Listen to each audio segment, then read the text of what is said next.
early years. These are very, very early years, the year 2000, early 2000s. This is when all this is happening, when she's seeing all these symptoms. She said that she looked at her signs and she would she was strongly feeling in her heart that I am HIV positive. She said she was really feeling strongly in her heart, having looked at at her symptoms. She's really having non-stop diarrhea, having continuous flu that was persistent, and also there are rashes all over the entire body and boils also all over the entire body. She said, I looked at myself, looking at all these entire symptoms that my body was having, and I really would believe that I was suffering from HIV and AIDS, but I would deny, I wouldn't even accept it. But you see, these are the very early years, leave alone nowadays when there's a lot of technology, a lot of improvement, a lot of funding.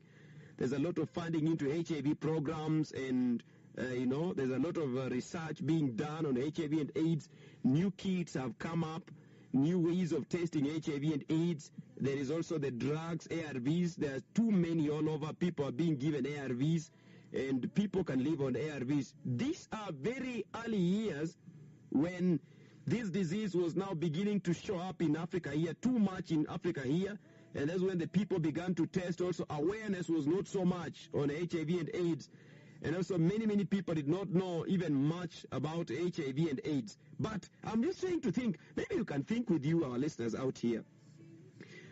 Can you imagine the number of people that must have died, people that were in the situation like this one here of Irene, way back 2003? She's a young girl, at her prime age, around 33 years there. And she said this is when she was now having all these symptoms here that were clearly pointing to the fact that you're having HIV and AIDS.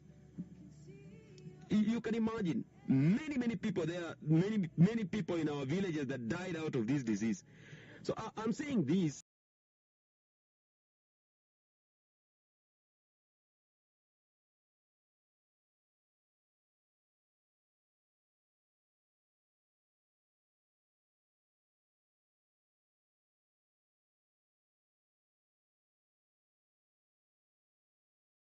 Because when you see the mightiest prophets of the Lord God, they come here, and then they delete HIV and AIDS from the blood of people, I think that is a good thing.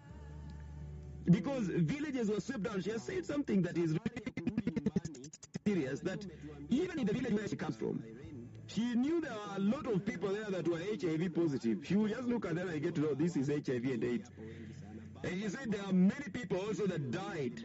There are many people who died there. You walk into a home, you find that the mother has died, the father has died, the mother has also died. Children are left there because of HIV and AIDS.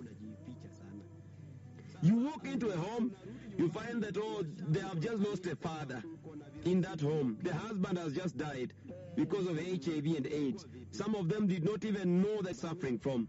Both parents died without even going to test. Many of them were killed by this disease.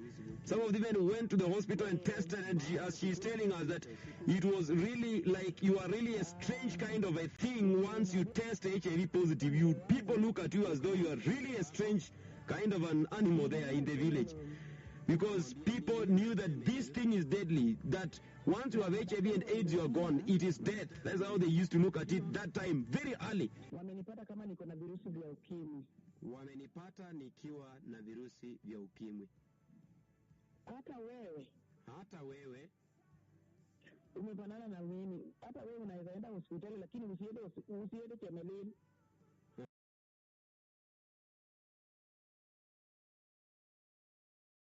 Lakini usiende chemelini. Enda hospitali nyingine. Kufika asubuhi alienda muotoni. At home, she just delivered at home. She never went to the hospital. She don't even go to the hospital. But finally, she delivered. Sitting with people that are HIV and AIDS was really a very serious thing. You could not even talk, fellowship with them and sit with them there. It was not even possible. It was really a very serious thing, the stigma. People do not have so much knowledge about the disease then. but it was really killing people, ravaging and really destroying the lives of many, many people. So because of the fear of going to the hospital, she delivered.